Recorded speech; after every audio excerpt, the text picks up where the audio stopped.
Raha ohatra ianao ka vezivezy mankaty États-Unis na mikasa ny moakaty États-Unis na mikasa ny andeha hianatra aty États-Unis na itsika rehetrarehetra mpianatra mpivahiny aty États-Unis itsika rehetrarehetra izay mivezivezy aty États-Unis amin'ny alalana visa na koa hoe manana an'lay taratasy karatra maitso ianao na le hoe green card zany hoe itsika rehetra zay mbola tsy mizaka ny zom-pirenena amerikanina zany de enoy tsara ny vaovao antsika androany fa misy fitsipika vaovao izay navoaka ny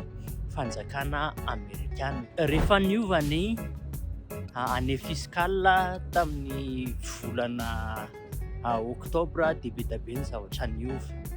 de misy fitsipika napetraka zareo na hoe ho apetraka zareo zany izay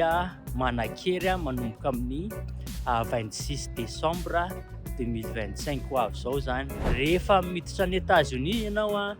dia alainy zareo sary ifaraketiny any daholo moa zany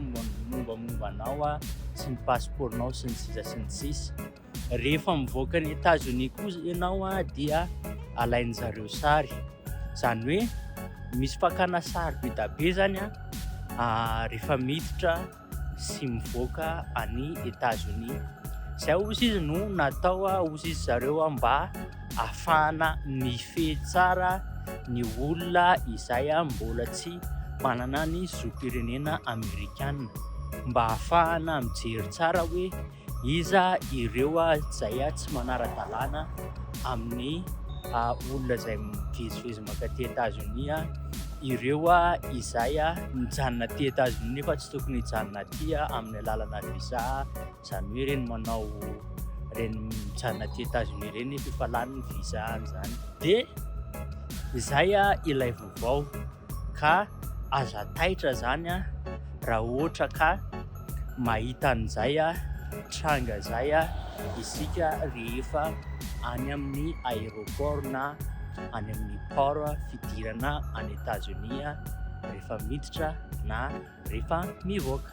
Zay fa de amin'ny manaraka indray ary masoto.